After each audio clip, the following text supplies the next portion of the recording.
Buenas tardes, hermanos. Señor les bendiga. Veo más gente.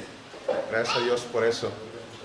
Gracias a Dios porque veo más hermanos. Algunos, la mayoría no les conozco, pero me da mucho gusto ver a dos hermanos que estoy seguro no se acuerdan de mí. Hermano Félix, hermano Felia. Yo los conocí a ellos, hermanos, cuando yo tenía, no sé, 6, 7 años quizá. Yo jugaba ahí en la cuadra donde ellos vivían, ahí en el Instituto David. Estoy hablándoles de muchos años atrás. Me da gusto verlos, hermanos. Dios les bendiga. Y ahora sé que están trabajando en una misión, ¿verdad? Platicaba un poco con el pastor en la mañana acerca de ese lugar. Y bueno, gracias a Dios porque ustedes están ahí firmes, fieles. Y bueno, es nuestra oración que Dios bendiga ese lugar a través de ustedes. Bien, hermanos, vamos a abrir nuestras Biblias en el libro, la epístola, los Romanos, capítulo 5.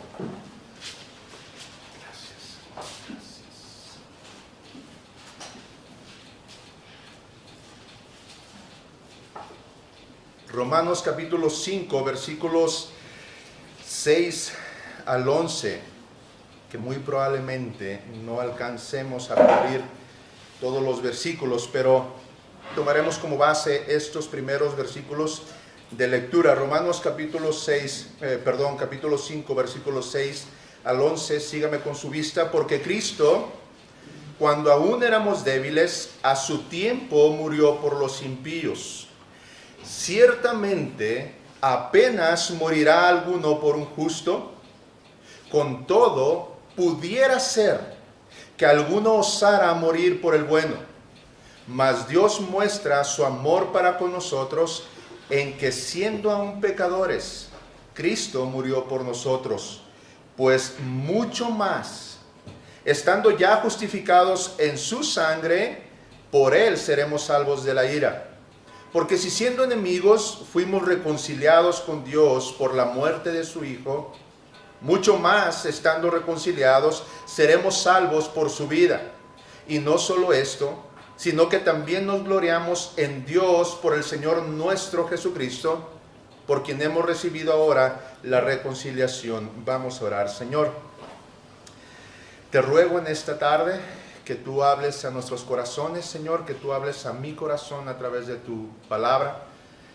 Y queremos agradecerte por tu amor, por el amor que nos tuviste cuando nos rescataste del pecado, de las consecuencias del pecado, y también por el amor que nos tienes día a día. Si no fuera por tu amor, nosotros no existiríamos, y queremos agradecerte, Padre, por ese amor incomparable, indescriptible, y pareciera que muchas veces imposible de comprender en nuestra mente humana finita.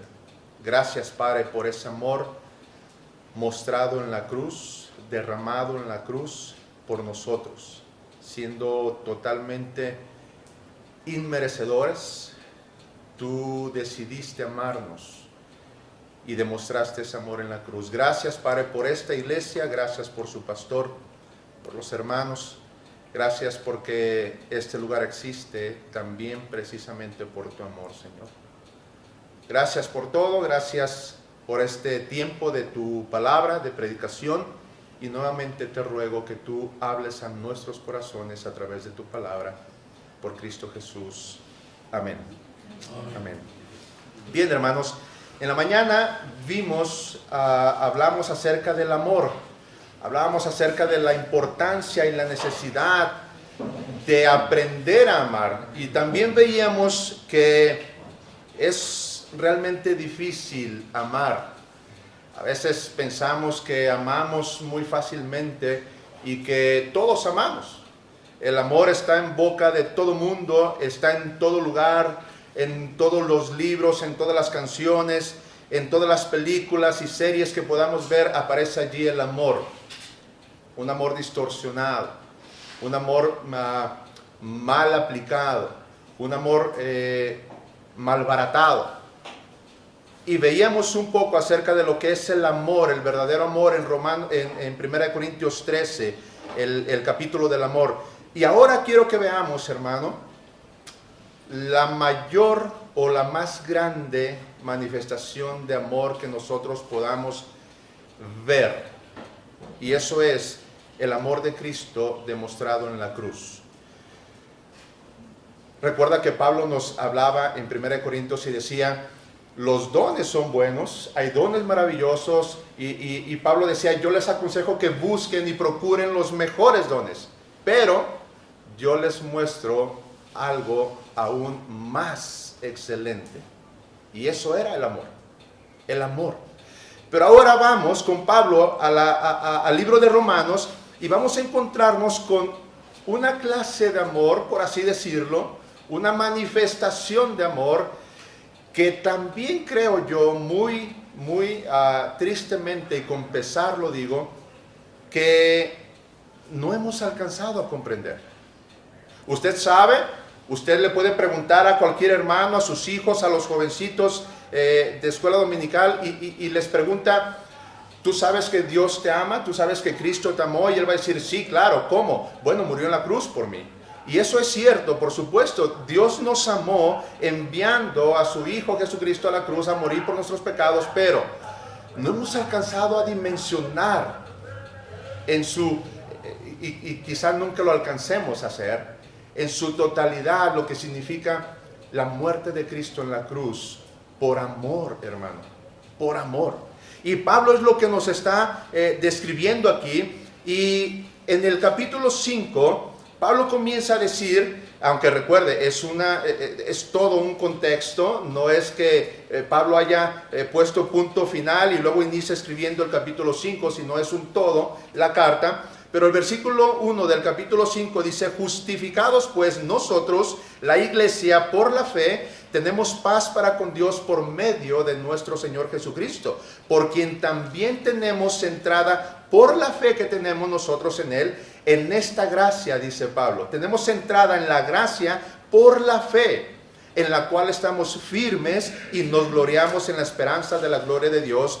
Y no solo esto, sino que también nos gloriamos en las tribulaciones, sabiendo que la tribulación produce paciencia, la paciencia prueba, la prueba esperanza, y la esperanza no avergüenza, porque, dice el apóstol Pablo, el amor de Dios ha sido derramado en nosotros, en nuestros corazones, por el Espíritu Santo que nos fue dado.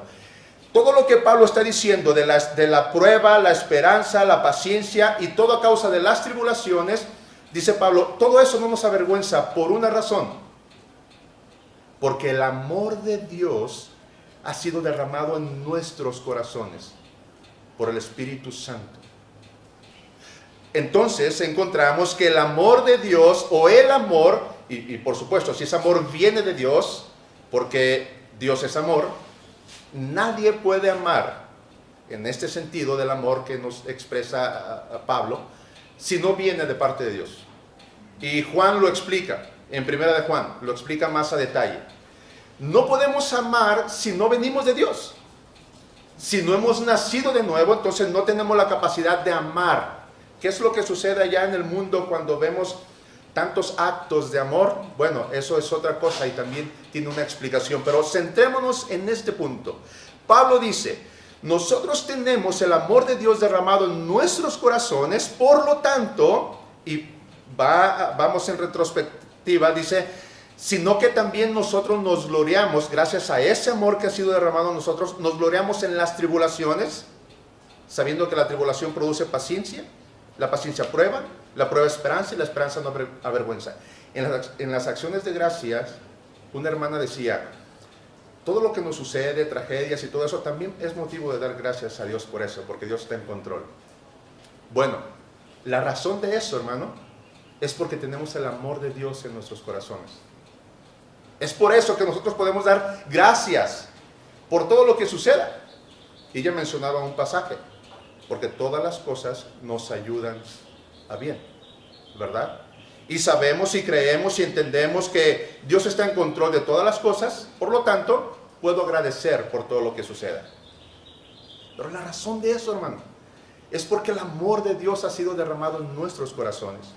Entonces, el apóstol Pablo no se queda allí, no menciona el amor de Dios y se queda allí y dice, bueno, eso es porque el amor de Dios ha sido derramado en nuestros corazones y continúa adelante, sino que el versículo 6 hasta el versículo 11 es un desarrollo de lo que significa el amor de Dios. ¿Qué es el amor de Dios? Yo le preguntaba esta mañana a usted, ¿usted ama a alguien? ¿Y por qué? ¿Y por qué cree que lo ama? Yo le contaba que yo le preguntaba a mi esposa anoche, ¿por qué crees que yo te amo? ¿Qué he hecho yo para demostrarte que yo te amo? No solamente porque damos por sentado de que mi esposa me ama, o mi esposo me ama, o mis padres me aman, porque pues es lógico, natural, aparentemente, pero tiene que haber motivos. Y nosotros buscamos motivos para amar, ¿verdad? Si yo le preguntara por qué ama a su esposo o a su esposa, usted encontraría motivos. Espero que encuentre motivos. Bueno, yo lo amo porque pues es muy agradable conmigo, me atiende, me respeta, me cuida, me provee. Yo amo a mi esposa porque pues es muy atenta, es muy cariñosa conmigo, me sirve, es muy servicial, por eso la amo. Y encontramos motivos así a cada persona que nosotros decimos amar. Y está bien, eso está perfecto. Tiene que haber motivos. Pero no es la razón del amor, hermano, porque un día esos motivos se pueden acabar. ¿Cierto? ¿Qué pasa siendo muy exagerado? ¿Qué pasaría si yo quedo incapacitado para trabajar? Ya no proveo económicamente en mi casa. En el caso de que yo quede incapacitado. Hay quienes no proveen y tienen todas las capacidades, pero usan sus capacidades para sentarse en el sillón y acostarse todo el día. Pero ¿qué pasa si yo estoy incapacitado en totalidad para proveer económicamente a mi casa? Y entonces mi esposa me deja de amar porque ya no provee para la casa, ya no me provee mis necesidades, y entonces ya se acabó el motivo por el cual me amaba. ¿Ve? Entonces es bueno, es correcto, es cierto que tenemos que encontrar motivos para amar, pero no es esa la razón por la cual amamos, ¿verdad? Porque los motivos un día van a acabarse o pueden cambiar. También cambian. El amor de Dios, hermano, es distinto. Y el apóstol Pablo se encarga en el versículo 6 de demostrarnos la diferencia que hay entre el amor de Dios y nuestro amor. Y eso es maravilloso, hermano. Yo le pregunto a usted, ¿por qué Dios le amó a usted? ¿Puede decirme? Yo le pregunto, ¿por qué Dios lo amó a usted? ¿Cuál sería su respuesta? ¿Por pecador? ¿Quién ama a los pecadores? Nadie. Exactamente, eso es un punto. Versículo 6, porque Cristo está describiendo el amor de Dios que ha sido derramado en nuestros corazones por el Espíritu Santo que nos fue dado. Porque, y esa palabra porque es precisamente lo que da continuidad al versículo 5. Y el tema del versículo 5, el tema del versículo 5 es que el amor de Dios ha sido derramado en nuestros corazones porque, dice el apóstol Pablo, Cristo, cuando aún éramos débiles, y aquí viene la razón de por qué Cristo nos amó. Pero fíjese qué interesante es esto. Dice, porque Cristo, cuando aún éramos débiles, tiempo pasado. Recuerde, le está escribiendo a los romanos, a la iglesia de Roma. Cuando ustedes, iglesia de Roma, y yo, nosotros éramos débiles, la palabra débil es incapacitado, lo que yo le mencionaba ahorita. Es incapacitado, débil, sin fuerzas, sin capacidad. ¿Usted se ha sentido débil? Especialmente con estos calores a las 12 del día, 1, 2 de la tarde, híjole. Nos llega la debilidad y uno se siente desganado, desmotivado, fatigado, una pesadez. Híjole, yo salí de aquí, fui a casa de mi madre, comí y ya sabe lo que pasa. Después de comer, a las 2:30, 3 de la tarde con este clima y así. Débil. Bueno, eso nos puede dar una idea. Eso es lo que significa la palabra débil, pero está hablando Pablo nada físicamente, sino espiritualmente. Cuando nosotros éramos débiles, éramos incapaces, desganados, no teníamos motivos, desmotivados, dice Pablo, a su tiempo murió por los impíos. Y este pasaje, hermano, contiene mucha teología. Porque Cristo, cuando aún éramos débiles, cuando, tiempo pasado, o sea, que está hablando de cuando éramos pecadores, cuando estábamos incapacitados, cuando estábamos muertos en nuestros delitos y pecados. Eso significa la palabra débil. Muerto en tus delitos y pecados. Dice Pablo, cuando estábamos así, cuando estábamos totalmente sin motivo, sin fuerzas, sin sentido. ¿Se ha dado cuenta que cuando usted está fatigado, cansado, débil, realmente débil, no piensa correctamente y dice cosas que no tienen sentido, mucho sentido, y está todo adormilado, le pregunta a alguien algo y usted responde la quinta pregunta atrás y va todo desfasado en el tiempo? Cuando nosotros éramos débiles, sin motivo, sin motivación, sin sentido, a su tiempo, Cristo murió por nosotros. A su tiempo. Y aquí hay dos sentidos. A su tiempo, la palabra es cronos, tiempo. Y nos explica en dos sentidos cuándo Cristo es que murió por nosotros. Cristo murió, nos vamos en el tiempo hacia atrás, en el tiempo perfecto.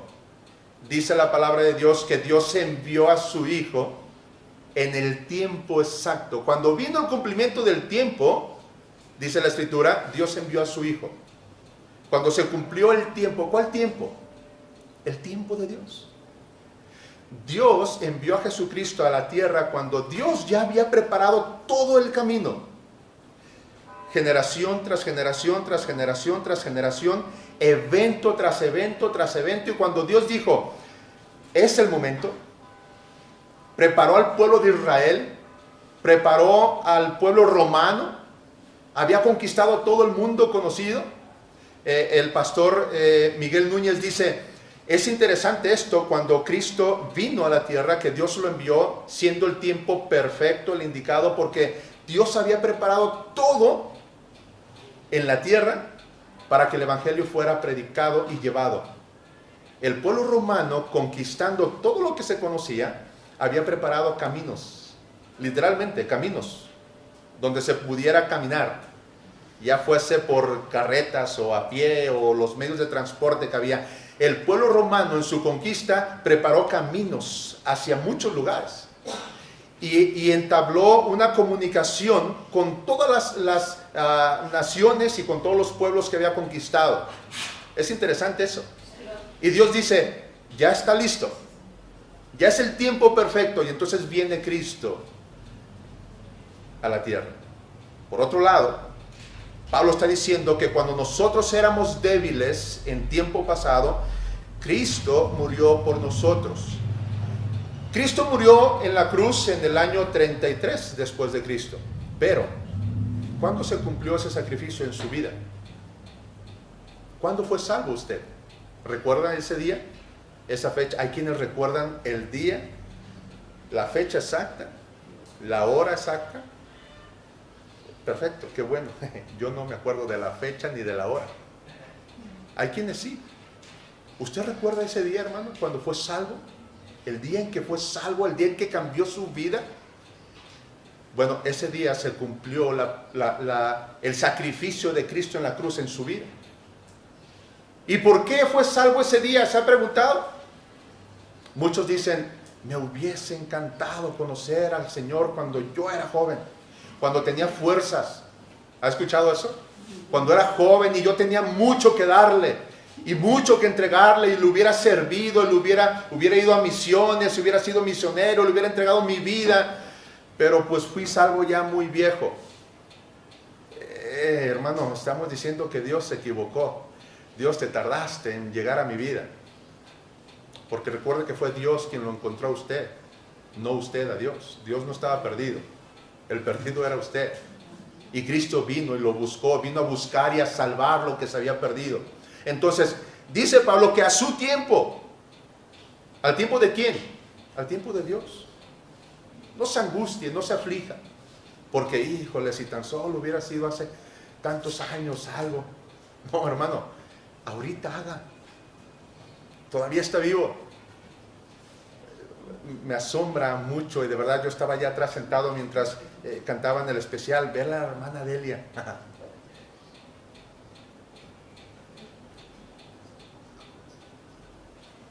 No se angustie porque ya está viejo y no puede servir al Señor. Eso no es cierto. Usted puede servir al Señor todavía. ¿Por qué? Porque el amor de Dios está en sus corazones, hermano. Y porque a su tiempo Cristo murió por usted. Y a su tiempo Cristo vino y le salvó. A su tiempo. Ni un día antes, ni un día menos. Es cierto, escuchamos que es que yo le he hablado por años a este joven, a esta señorita, a mi familiar, a mi hijo, a mis padres. Y se resisten. Hermano, a su tiempo. A su tiempo. Usted no desista. Usted haga la obra. A su tiempo Dios traerá la salvación a esa persona. Pero es al tiempo de Dios. A su tiempo. Dios es perfecto en sus tiempos. Ni un día más, ni un día menos, ni un momento más, ni un momento menos. A su tiempo. Así es la soberanía de Dios. Y gracias a Dios por su soberanía. Todo es perfecto. Todo es perfecto en su tiempo. Nos duele, nos preocupa, nos trae nostalgia, nos angustia y pensamos en todo lo que pudiera haber hecho si tan solo hubiera. El famoso hubiera, ¿verdad? Que muchos dicen no existe. Alguien me mostró una copia de una INE de el hubiera González. El hubiera sí existe, dicen. El hubiera González. Nos angustiamos tanto por el pasado que no existió, hermano. Y alucinamos e imaginamos si tan solo hubiera existido un pasado que no existe. Hermano, no. A su tiempo. Hoy es su tiempo. Dios le trajo aquí hoy. Dios le salvó en su tiempo preciso, indicado. Lo preparó. Todo lo que sufrió, todo lo que pecó. Muchos dirán, caray, el pecado, Dios usando, obrando, sí, hermano. Dios usa el pecado. Dios no promueve ni es el incitador del pecado. Pero el pecado está al servicio de Dios. Todo lo que usted hizo, todo lo que pecó, todo lo que sufrió, todas esas lágrimas que derramó y que hizo que otros derramaran, fueron la preparación para llegar al tiempo indicado en el que Dios traería salvación a su vida. Ese es el amor de Dios. Ese es el amor de Dios. Es perfecto. Es que cuando más lo necesitábamos, cuando éramos débiles, dice Pablo, a su tiempo Cristo murió. ¿Por quién? Por los impíos. Es decir, usted y yo éramos impíos. Éramos, dice Pablo. Porque cuando aún éramos débiles, a su tiempo, Cristo murió por los impíos. O sea que usted y yo éramos impíos. Ahorita la hermana decía, yo les pregunté, ¿por qué Dios nos amó? Éramos pecadores, dijo la hermana, exacto. ¿Nos amó porque éramos pecadores? No. Pero sí éramos pecadores. Y aún así nos amó. Éramos impíos. Versículo 7, ¿y por qué es tan diferente el amor de Dios al amor que nosotros sentimos? ¿Por qué es tan diferente? O, ¿cuál es la diferencia, podría decir alguien? ¿Cuál es la diferencia en cómo Dios nos ama a nosotros y cómo nosotros amamos a otros? Bueno, la diferencia está en el versículo 7. Versículo 7, el apóstol Pablo dice, ciertamente, esa es la misma palabra que del versículo 6, porque Cristo Versículo 7, ciertamente, pero tiene el mismo sentido, porque apenas, dice el apóstol Pablo, apenitas, entendemos esa palabra, ¿verdad? Apenas morirá alguno por un justo. Y entra en una serie de ecuación el apóstol Pablo. Porque apenas morirá alguno por un justo. ¿Quién merece que muera alguien en su lugar? Hablando aquí en la tierra, hablando de justicia, los juzgados, la gente delincuente, que los juzgados están llenos, las cárceles están llenas de ellos, pecadores en todos los sentidos, asesinos, ladrones, violadores y una lista larga. ¿Quién de ellos merece que sea alguien encarcelado en lugar de ellos? ¿Quién? Nadie lo merece. Dice el apóstol Pablo, pudiera ser apenas que alguien muriera por un justo. Nosotros quizá en algún momento hemos salido en defensa de alguien como, oye, no, tranquilo. Sabes que sí se equivocó, pero mira, yo respondo por él. ¿Ah? Hemos metido nuestra persona en algún momento por alguien más porque lo conocemos y decimos, es que él es bueno. Mira, es una persona responsable, se equivocó ahorita, pero yo lo conozco, es bueno. Yo respondo por él. Pero cuando se trata de dar la vida, el asunto cambia. Ya es mucho más grave. ¿Quién daría la vida? Ok, tú dices que lo conoces, pero ¿sabes qué? Le vamos a aplicar la pena de muerte. Bueno, es que lo conocí ayer apenas. Pues vamos, ¿no? Ya cambia la cosa. ¿Daríamos la vida por alguien así? Es que él no merece morir. No merece, es bueno, es justo. La palabra justo quiere decir alguien recto, alguien que vive rectamente. Y dice el apóstol Pablo, porque apenas, ese de panzazo, apenitas, ¿se acuerda de la primaria? Y de la secundaria, y la prepa, y la universidad. Apenas, rayando de panzazo, dice el apóstol Pablo, apenas morirá alguno, pero por un justo. Con todo, a pesar de todo, pudiera ser. Allá, si echamos a volar la imaginación, pudiera ser que encontráramos a alguien que osara, que tuviera la osadía. ¿Sabe lo que es osadía? Alguien osado, alguien aventado, alguien valiente. Es osado, es arrebatado en el sentido correcto. Dice Pablo, pudiera ser que alguno tuviera la osadía de morir por el bueno, nunca por alguien malo. Y quiero transparentarme con ustedes, apelando a que ustedes reconocerán también su sentir. ¿Cuántas veces hemos escuchado o visto noticias que hoy es tan fácil? Usted agarra su celular y ya está viendo noticias. Y ve noticias y está viendo tragedias, ¿verdad?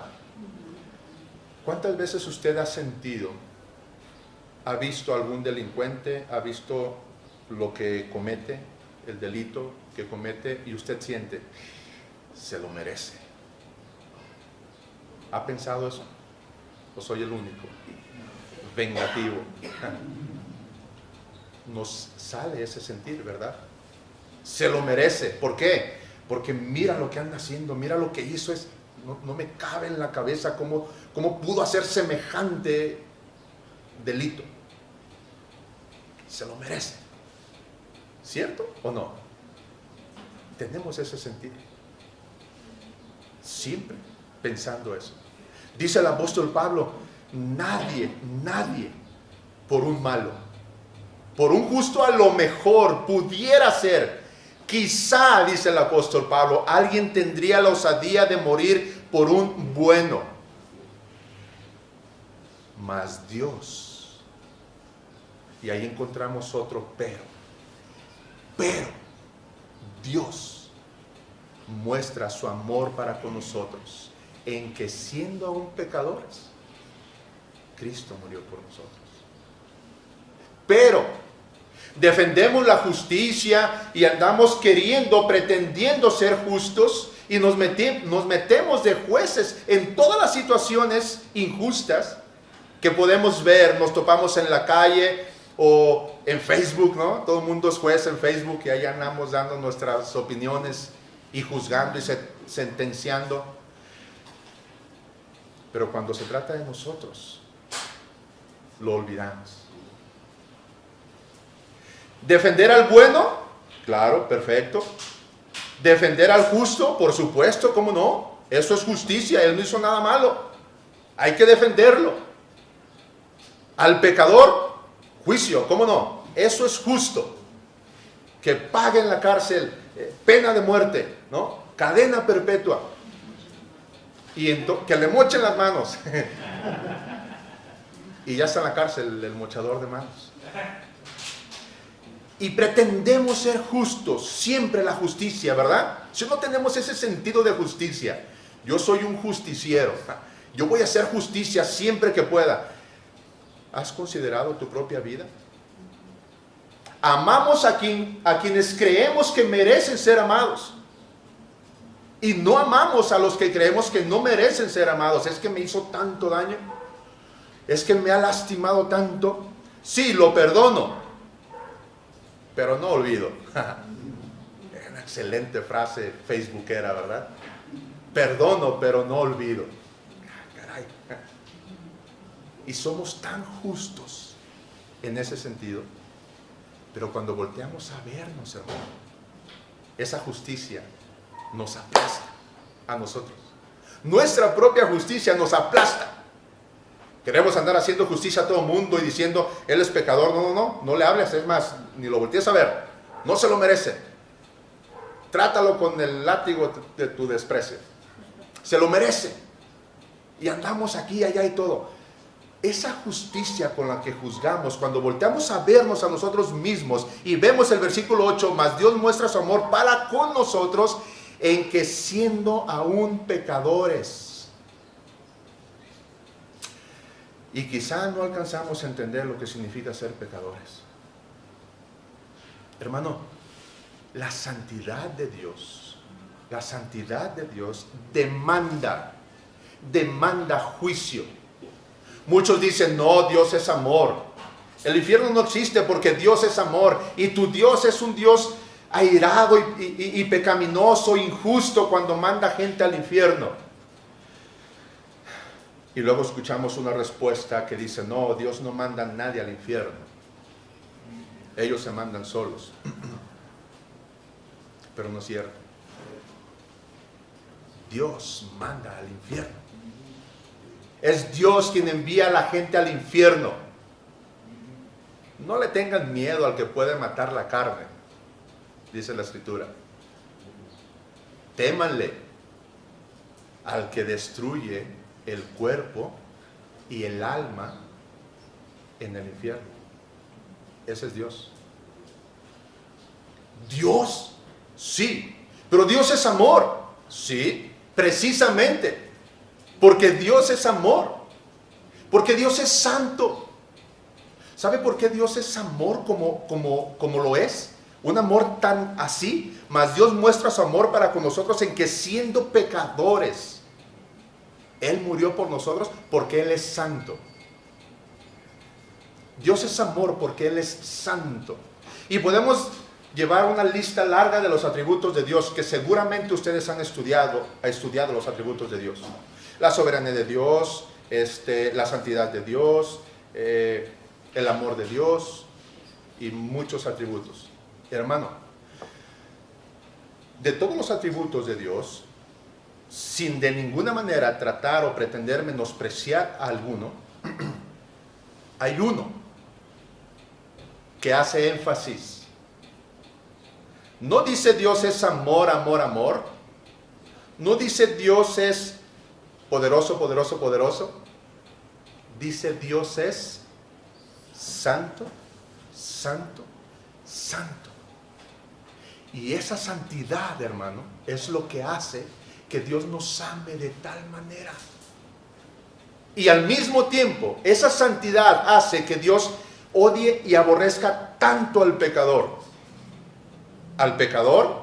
Sí, al pecador. No al pecado. Al pecador. Dios aborrece al pecador. Ese es el evangelio. Dios lo odiaba tanto a usted, hermano, y a mí, que tuvo que enviar a su Hijo Jesucristo para poder perdonarle. Y entonces ese aborrecimiento se tornó en amor, amor eterno. La santidad de Dios, hermano, demanda juicio, pero también produce el amor con el que nos amó. Éramos pecadores, hermano. Menospreciamos también la santidad de Dios con nuestros pecados. Y hablábamos en la mañana acerca de los pecados respetables, ¿se acuerdan? Esos pecadillos que tenemos todos nosotros, con los cuales hemos aprendido a convivir. Ya somos amigos. Quizá la crítica, quizá la mentira, mentiritas pequeñas, mentira al fin, pecado al fin. La envidia, el pecado que no tiene ningún beneficio, la envidia. Y usted piensa en sus propios pecados.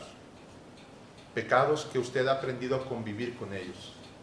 Con cada uno de esos, hermano, atentamos contra la naturaleza santa de Dios.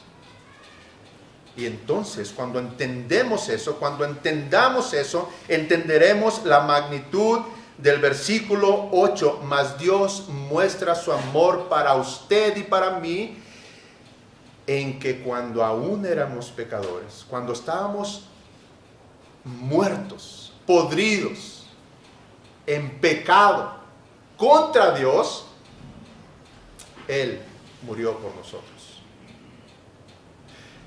Y vayamos hacia atrás, versículo anterior.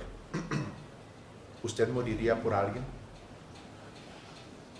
que no conoce, que ha asesinado a su familia? Y pareciera un ejemplo muy crudo, pero vulgarmente hablando es el pan nuestro de cada día. ¿Se ha dado cuenta cómo el pecado ha ido escalando y cada día escuchamos cosas que era escándalo escuchar años atrás? No pretendo ser un hombre tan viejo, pero ya estoy viejo. Yo recuerdo, hermano, cuando yo era joven, adolescente, se escuchaban cosas y escandalizaban. Hoy en día es de lo más común. No deja de ser pecado, se hace más común. Lo aceptamos más fácilmente. Actitudes en las familias, actitudes en la iglesia que son pecado, no son otra cosa más que pecado, pero se han ido introduciendo poco a poco como parte de la vida cotidiana.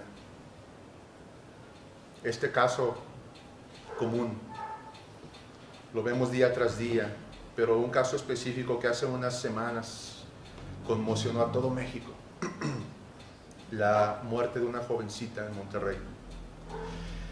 Usted conoce el caso.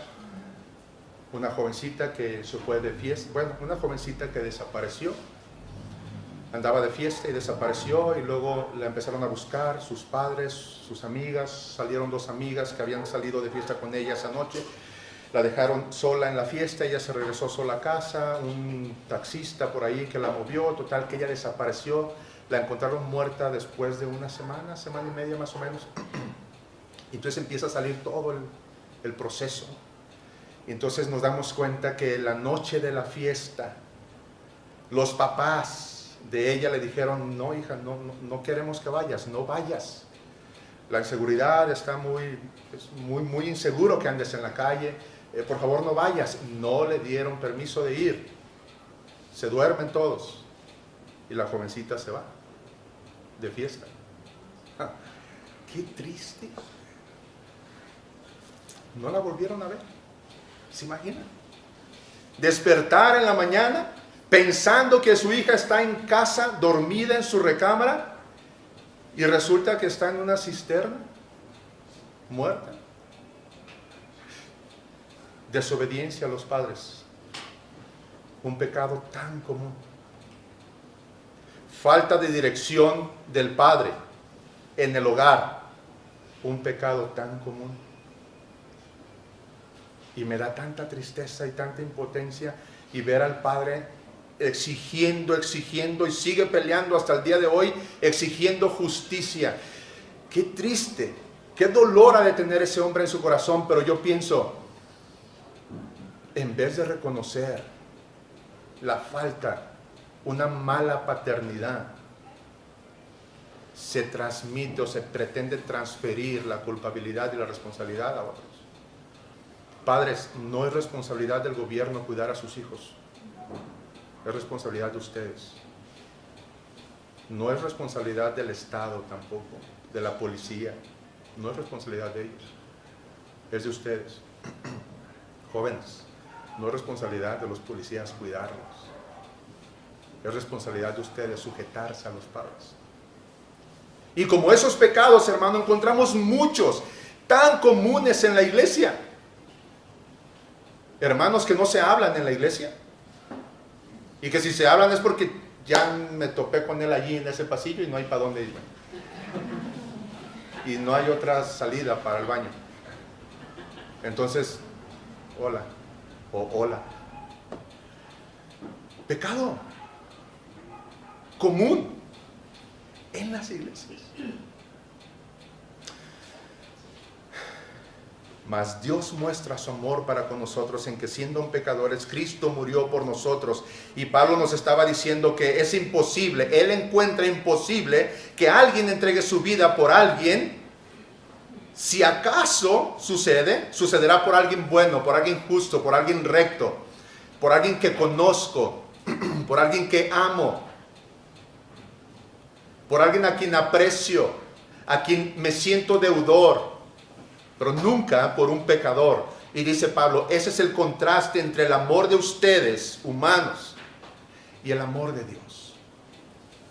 Y esa es la razón, hermano, por la cual nosotros podemos decir que toda tribulación nos produce paciencia, que toda la paciencia nos produce prueba y la prueba esperanza, y que la esperanza no nos avergüenza. Sin embargo, cuando usted diga que está pasando por tribulación y que es voluntad de Dios, si usted no tiene amor, esa tribulación que usted piensa que está pasando y que es benéfica para su vida, en algún sentido espiritual, es pura ilusión. Porque todo se demuestra en el amor que yo sienta por el prójimo, demostrado en la iglesia. Se da cuenta, yo les decía en la mañana, la relación que yo tenga con Dios será reflejada en la relación que yo tenga con mi esposa. La relación que mi esposa tiene con Dios será reflejada en cómo mi esposa me respeta, me honra y se sujeta a mí. No le estoy aconsejando que ande ahí viendo los matrimonios, a ver cómo el hermano trata a la hermana, y vamos a ver si la hermana tiene relación buena con Dios, a ver cómo trata a su esposo. No, pero eso es lo que sucede, hermanos. No vea otros matrimonios, véase a usted mismo en su matrimonio. El reflejo del amor de Dios o del amor de mí hacia Dios es mi matrimonio, pero también su amor hacia otros en la iglesia. Porque nadie puede amar a Dios o decir que ama a Dios y aborrece a su hermano, dice Juan. Oh, no, sí, yo amo mucho a Dios, pero véngase para acá porque viene el hermano y no lo soporto. Acá le sigo contando todo lo que yo amo a Dios. No, eso no es así. ¿Se da cuenta qué fácil es? Qué fácil es no amar, qué fácil es cometer el pecado de no amar. ¿Se da cuenta que está en nuestras iglesias? ¿Se da cuenta que está en nuestras familias? Y entonces Pablo nos lleva a eso. Dice versículo 9, pues mucho más, si Cristo murió por nosotros siendo pecadores, mucho más estando ya justificados en su sangre, por su muerte en la cruz, por Él, por Cristo, seremos salvos de la ira. Y sigue la teología, y teología profunda. Seremos salvos de la ira ¿de quién? De la ira de Dios. ¿Quién gobierna en el infierno, hermano? ¿No es el diablo? Con un, ¿cómo se llama? Un tridente, un trinche, un tenedor. No, hermano. Satanás no gobierna en el infierno. No hay demonios atormentando en el infierno. No. Yo no sé quién inventó ese infierno. No sé si fue Dante o si fue Hollywood. No sé. Pero no es así la realidad del infierno. El terror del infierno es que es Dios quien está derramando su ira en el infierno. Y dice el apóstol Pablo, si Cristo nos amó siendo pecadores y murió por nosotros, mucho más estando ya justificados en esa sangre, por esa sangre en la cruz, entonces por Él seremos salvos de la ira, de su ira. Y lo continúa diciendo, porque si siendo enemigos, mira hermano, ya nos llamó impíos, eso es lo que éramos, nos llamó impíos, ¿verdad? En el versículo 7,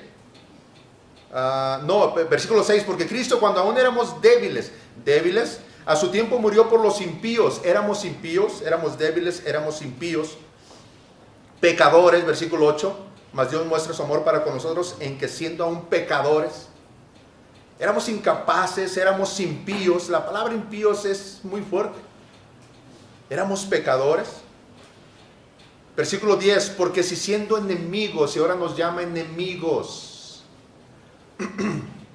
Esa palabra enemigos es bien común también hoy en día. Mire, hemos perdido el significado de las cosas, de las palabras. Enemigos es bien común ahora decir que tenemos enemigos. Y hemos sobajado el significado, el valor, si pudiéramos decir que tiene un valor esa palabra. A todo le llamamos enemigo. Tenemos buenos amigos que en un momento nos confrontan, ya eres mi enemigo. No, enemigo es alguien que es opuesto completamente, opuesto a toda mi visión, a todo lo que yo soy, a todo mi pensamiento. Eso es un enemigo. Y no solamente que está opuesto a mí, sino que está en constante ataque, con un propósito específico, destruirme. Es mi enemigo. No es alguien al que le doy igual. No me interesa lo que haga. Me da igual. Es más, ni sé dónde anda ahorita. No, eso no es un enemigo. Un enemigo es alguien que está constantemente observándome, analizándome con un propósito, atacarme en el momento más indicado. Nosotros éramos enemigos de Dios, dice el apóstol Pablo. Si nosotros siendo enemigos aquí, atacando a Dios, en contra de Dios, aborreciendo a Dios, maldiciendo a Dios, pecando contra Dios, fuimos reconciliados. Así, fuimos reconciliados. De enemigos a amigos. ¡Qué maravilloso! ¿Cuánto trabajo nos cuesta reconciliarse entre nosotros? ¿Se ha enojado con alguien? Ya no hablo de enemigos, de alguien conocido. Se pelean de repente. Y se pelean feo porque alguien ofende al otro de una manera fea y se distancian. ¿Cuánto le cuesta la reconciliación? Meses, años. Y es que yo espero que él me hable y no me ha hablado, no me ha buscado. Y yo no voy hasta que él me hable. ¿Por qué tengo que ser yo? Esposos, ¿se han peleado? Claro, por supuesto, ¿verdad? ¿cuánto les cuesta la reconciliación? Es difícil, ¿verdad? Es difícil. Lo hacemos difícil. Está de por medio el orgullo. Está de por medio el orgullo. No, si yo lo busco primero es porque yo di mi brazo a torcer. Y no puedo permitir que mi autoridad... Y salimos con cosas. Y esperamos y exigimos que el otro venga. Y es que si no viene, entonces es que no le importa. ¿Por qué tengo que ir yo a buscarlo entonces si a él o a ella no le importa? Y ahí estamos peleando con nosotros mismos y no buscamos la reconciliación. Es difícil la reconciliación. Claro, una reconciliación es completamente difícil. Dice el apóstol Pablo que nosotros éramos enemigos de Dios, pero fuimos reconciliados con Dios. Siendo enemigos de Dios, pasamos a ser amigos de Dios y ya no estamos en este grupo al cual Dios aborrece y también el grupo aborrece y maldice a Dios. Ahora estamos en este grupo que son los amigos de Dios. ¿Pero qué costó esa reconciliación? Nosotros decimos, éramos enemigos, claro, y ahora somos amigos. Sí, pero ¿qué pasó? ¿Por qué? ¿Por qué somos amigos ahora si antes éramos enemigos? Fuimos reconciliados con Dios por la muerte de su Hijo. Qué difícil es la reconciliación. Qué difícil. Si no hubiese sido por la muerte de Cristo en la cruz, usted y yo no podríamos haber sido reconciliados con Dios. ¿Por qué? Porque Dios no va a pasar por alto el pecado, porque Dios es santo. Él no dice, ok, tú me ofendiste, tú me pecaste contra mí, me hago el ciego y está bien, lo olvidamos todo. Pareciera que eso es lo que pensamos de Dios a veces. Dios perdona todo, sí, Dios perdona todo, a través de su Hijo Jesucristo. A través de la muerte de su Hijo Jesucristo. No es que Dios un día decidió, nos vio pecadores y ahí impíos, siendo sus enemigos, y Dios dijo, borrón y cuenta nueva. No. Eso sería atentar contra la naturaleza justa y santa de Dios. La santidad de Dios demanda un juicio. Él estableció una ley. Porque la paga del pecado es muerte. Es ley. Usted pecó, merece morir. Es una ley inquebrantable. Incluso en la ley del humano, usted comete un delito, tiene que pagar. Tiene que pagar. Difícilmente un juez o un policía va a decir, oh, ok, está bien, pues échale ganas, te la voy a pasar por hoy, síguele. Usted dirá, sí me ha pasado. No, no le ha pasado. ¿Qué tiene que hacer usted para que el tránsito lo deje ir? Ponérsela del Puebla, dirían algunos. ¿Ve? Eso es corrupción. Sin embargo, algo le costó también. La justicia dice, pecaste, pagas. Cometiste delito, pagas. Esa es la justicia. Por lo tanto, Dios, siendo justo, no podía hacerse de la vista gorda, ignorar nuestro pecado y seguir adelante y decir, ok, los perdono, no vuelvan a pecar y todo arreglado. Usted dirá, lo que pasó con esta mujer que le dijo, levántate, vete y no peques más. Yo te perdono. Sí, la perdonó. Pero ¿por qué la perdonó? Porque alguien ya había pagado su pecado. Cristo. Interesante, porque Cristo no había muerto. Sin embargo, el sacrificio de Cristo ya había pagado por esos pecados. Aún antes de cometer el sacrificio, de llevar a cabo el sacrificio, Cristo, su sacrificio, que todavía no sucedía, ya había cubierto los pecados de todos los elegidos por Dios en el Antiguo Testamento. Ese es el amor de Dios, hermano. Ese es el amor de Dios. Versículo 13. Versículo 10. Porque si siendo enemigos fuimos reconciliados con Dios por la muerte de su Hijo, otro mucho más. Primero, Cristo murió por nosotros. Y luego dice Pablo, bueno, si ya fuimos reconciliados con Él, cuando éramos pecadores, si Él murió por nosotros, dice Pablo, mucho más, ya siendo justificados por su sangre, seremos salvos de la ira. Porque si siendo enemigos fuimos reconciliados con Dios por la muerte de su Hijo, mucho más, ya habiendo sido reconciliados, seremos salvos por su vida. Primero habló de la muerte y ahora habla de su vida. ¿Se fijan? La muerte de Cristo fue el sacrificio que pagó nuestros pecados. Y la vida de Cristo es lo que nos da a nosotros vida. Hay un libro bien interesante, Teología Pura, también se lo recomiendo, es el segundo libro. Cada predicación que me invitan les voy a recomendar un libro. En la mañana les recomendé el de pecados perdonables. Respetables, perdón. Pecados respetables. Todos los pecados son perdonables. Pecados respetables. Hay un libro que se llama La muerte de la muerte en la muerte de Cristo. ¿Entiende eso? La muerte de la muerte en la muerte de Cristo. Es interesante, porque nosotros fuimos salvos de la muerte. Es por eso que el apóstol Pablo dice, cuando todo esto imperfecto se cubra de perfección y lo mortal de inmortalidad, será cumplida la palabra, sorbida es la muerte en victoria. Y luego dice el apóstol Pablo, ¿dónde está, oh muerte, tu aguijón? ¿Dónde, oh sepulcro, tu victoria? Se acabó. La muerte ya no reinará más en nosotros. ¿Por qué? Porque la muerte murió con la muerte de Cristo. Y cuando Cristo resucita, se acabó el poder de la muerte.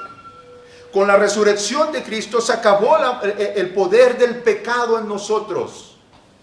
Ya no puede hacernos nada el pecado, más que afligirnos en la carne, angustiarnos. Por supuesto, hay consecuencias.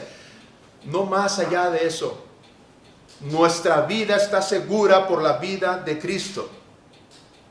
Seremos salvos por su vida, porque Él resucitó. Si Cristo no hubiese resucitado, dice la Escritura, seríamos los más dignos de lástima. Si Cristo no resucitó, los cristianos somos los más dignos de lástima. Pero Cristo resucitó, gloria a Dios por eso. Y venció la muerte con su resurrección. Y con su vida nosotros fuimos salvos de las consecuencias del pecado, que es la muerte. No más muerte. Ya no hay poder de la muerte en nosotros, porque Cristo nos salvó. Hermano, termina el apóstol Pablo esta parte diciendo, versículo 11, y no solo eso, sino que también nos gloriamos en Dios por el Señor Jesucristo, por quien hemos recibido ahora la reconciliación. Y nos llevó en un proceso maravilloso y profundo el apóstol Pablo para explicarnos el amor que Dios tuvo para nosotros. Y todo se resume en esto. Éramos pecadores, impíos, enemigos, y Dios nos amó y nos hizo sus hijos, nos dio santificación y nos dio vida eterna. Y usted y yo tenemos la descaradez, descaro, ya ve, esta es la segunda del día. Tenemos el descaro, y es que iba a decir desfachatez, de no amar a otros que nos han hecho cosas tan sencillas, si las comparamos con lo que el apóstol Pablo acaba de exponer, que hemos hecho delante de Dios. El día que usted tenga a alguien que sea impío, que sea un pecador constante en contra de usted, que todo el tiempo esté pensando en atacarlo, en matarlo, en asesinarlo, que haga impiedades en su contra y que se declare su enemigo, quizá ese día, quizá usted tendría el derecho de decir, no lo amo. Quizá. Yo estoy seguro que no tiene alguien así en su vida. ¿O sí? Mucho silencio. ¿Todos tienen a alguien así en su vida? No, hermano, no. ¿Y sabe qué es lo más asombroso? Que ahora, hoy en día, siendo hijos de Dios, pecamos y pecamos aún contra Dios. Y Dios sigue allí amándonos. Esa es la diferencia del amor de Dios. Y eso es lo que Pablo quiere que entendamos para que nosotros podamos amar a otros. Porque la orden es que de la manera en que Dios nos ama, nosotros debemos amar a otros. A todos. A todos. No nada más a mi esposa. A todos. Como Dios nos amó, así también nosotros debemos amar a otros. Como Dios nos perdonó, así también debemos de perdonar a otros. Perdona nuestras ofensas, dice la oración del Padre nuestro. Perdona nuestras ofensas, Dios. ¿Cómo? Como nosotros también perdonamos a los que nos ofenden. Hermano, la próxima vez que ore a Dios y le pida perdón por un pecado que usted cometió, acuérdese, ya perdoné a todos los con los que estoy enojado. Porque la oración es esa. Señor, perdóname. Perdona mis ofensas, perdona mis pecados como yo también he perdonado a los que me han ofendido.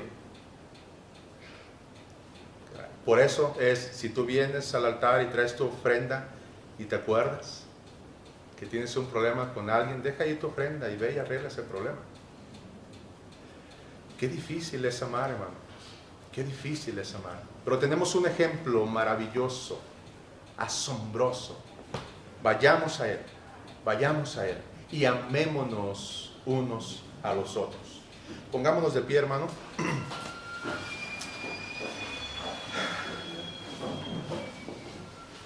Yo no sé qué le produce a usted escuchar este tipo de mensajes o este tema en especial, hermano, pero de verdad yo deseo que podamos hacer nuestro este tema, este mensaje, y poder cambiar algo hoy en este día. Algo de nuestra actitud debe de cambiar al darnos cuenta lo poco que hemos amado, lo poco que amamos o lo mal que amamos a otros, y al darnos cuenta de lo mucho, indescriptible que Dios nos ama. Y Dios dice, así deben de amar ustedes, como yo los he amado a ustedes. Vamos a orar. Dios, Padre, gracias, Señor, por tu infinito amor. Podríamos intentar una y otra vez explicar el amor que tú has demostrado por nosotros y seríamos incapaces de hacerlo en su totalidad. Pero yo confío, Señor, en que cada uno de nosotros, en que cada uno de tus hijos, en su experiencia personal, en su experiencia muy en lo profundo de su corazón, entienda y reconozca su condición delante de ti y reconozca cuánto tú le has perdonado. Si yo hago un recuento de mis pecados y mis ofensas hacia ti, hacia tu santidad, caray, tendría que pedirte perdón también por tantas veces que no he perdonado a otros, amigos, hermanos, familiares. Entender lo que tú has hecho por nosotros, entenderlo realmente y que atraviese nuestro corazón y que se quede en nuestras mentes como conocimiento bíblico. Entender eso debería de llevarnos a una mejor y más pronta reconciliación con cualquiera de nuestros hermanos. Por favor, yo te ruego, Señor, que tú nos guíes a eso.